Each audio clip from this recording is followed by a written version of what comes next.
नमस्कार, मैं हूं प्रमोद और आप देखना शुरू कर चुके हैं दी सड़कनामा.com। हरियाणा विधानसभा चुनाव के नतीजे आ चुके हैं और इस वीडियो में हम उन दो सीटों पर चर्चा करेंगे जहां कांग्रेस के कद्दावर नेताओं के बेटे चुनाव लड़ रहे थे।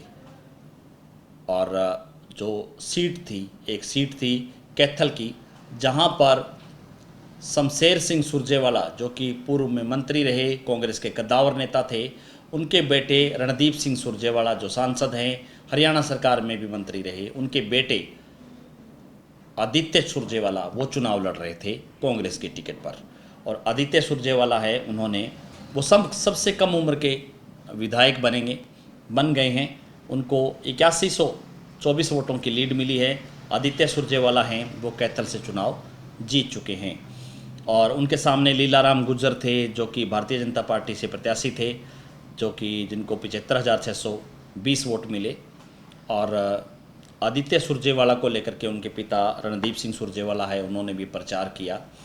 कैथल जो एक परंपरागत सीट है सुरजेवाला परिवार की, जहां पर आदित्य सुरजेवाला की एंट्री हो गई है, उन्होंने चुनाव जीत लिया है। अब दूसरी सीट जो थी वो थी कलायत की। यहाँ पर पूर्व में केंद्रीय मंत्री जयप्रकाश जेपी और हिसार से सांसद जेपी के बेटे विकास सारन है, वो चुनाव लड़ रहे थे। और विकास सारन भी चुनाव जीत चुके हैं। 13,419 वोटों से वो चुनाव जीते हैं। इससे पहले इस सीट पर, कलायत सीट पर, जयप्रकाश जेपी भी बतौर निर्दलीय चुनाव जीत चुके हैं। और इस बार इस सीट पर विकास सारन है, वो चुनाव जीते हैं। उनके सामने उन्होंने भारतीय जनता पार्टी की जो मनोहर सरकार में मंत्री थी कमलेश ढांडा, उनको हराया था। और कमलेश ढांडा हैं, वो 13,419 वोटों से हार गई थी। कमलेश ढांडा को 34,723 वोट उनको मिले और विकास सारन को 48,142 वोट उनको मिले। यहाँ पर इस सीट पर अनीता ढुल बड़ सिकरी, जो निर्दलीय तौर पर प्रत्याशी थी, उनको 25,000 वोट मिले हैं। रामपाल माजरा, जो कि इंडियन नेशनल लोकदल के प्रदेश अध्यक्ष हैं, उनको 18,850 वोट मिले, जो कि चौथे नंबर पर रहे। और विनोद निर्मल निर्दलीय के तौर पर प्रत्याशी, जिनको 14,508 वोट मिले। सतविंदर सिंह राणा, जो निर्दलीय चुनाव लड़ रहे थे, जिनको 5859 वोट मिले। इसी तरह से यहाँ पर आम आदमी पार्टी के बड़े नेता जो हरियाणा के अनुराग ढांडा, वो चुनाव लड़ रहे थे, जो कि 5482 वोट उनको यहाँ पर मिले। यानी कि सीट पर विकास सारन ने चुनाव में जीत दर्ज कर ली है, जो कि जयप्रकाश जेपी हैं, उनके बेटे हैं। इसी तरह से हम आपको बता दें कि राजनेताओं के जो बेटे हैं या बेटी है, वो काफ़ी सीटों पर चुनावी मैदान में थे। जहां पर आदमपुर की हम बात करें तो भव्य बिश्नोई, जो कुलदीप बिश्नोई के बेटे हैं, वो चुनाव हार गए थे।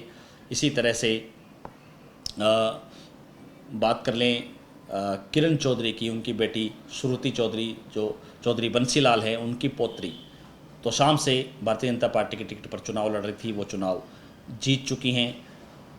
राव इंद्रजीत सिंह, जो कि केंद्रीय मंत्री हैं मोदी सरकार में, उनकी बेटी आरती राव है, जो अटेली से चुनाव लड़ रही थी, उन्होंने चुनाव जीत लिया है। और काफ़ी कुछ ऐसे चेहरे हैं जो चुनाव लड़ रहे थे। अभय सिंह चौटाला के बेटे अर्जुन चौटाला हैं, जो कि रानिया से चुनाव लड़ रहे थे, जिन्होंने चुनाव जीत लिया है, वो विधानसभा पहुंच गए हैं। इसके साथ साथ चाहे हम बात कर लें कि राजनेताओं के जो बेटे हैं या बेटियां हैं जो चुनाव लड़ रहे थे, उन सीटों पर हम बातचीत कर रहे हैं। और ये दो सीटें थी जिनमें पूरा चर्चा था कि रणदीप सिंह सुरजेवाला है, उनके बेटे का क्या हुआ, जयप्रकाश जेपी हैं, उनके बेटे का क्या हुआ। तो ये जानकारी हमने आपको इस वीडियो के संदर्भ में दी है। तो ज़्यादा से ज़्यादा इस वीडियो को आप शेयर जरूर कर दीजिए और कमेंट सेक्शन में आप अपनी राय जरूर दीजिए कि इस पूरी वीडियो को लेकर के आप क्या सोचते हैं। बहुत बहुत शुक्रिया।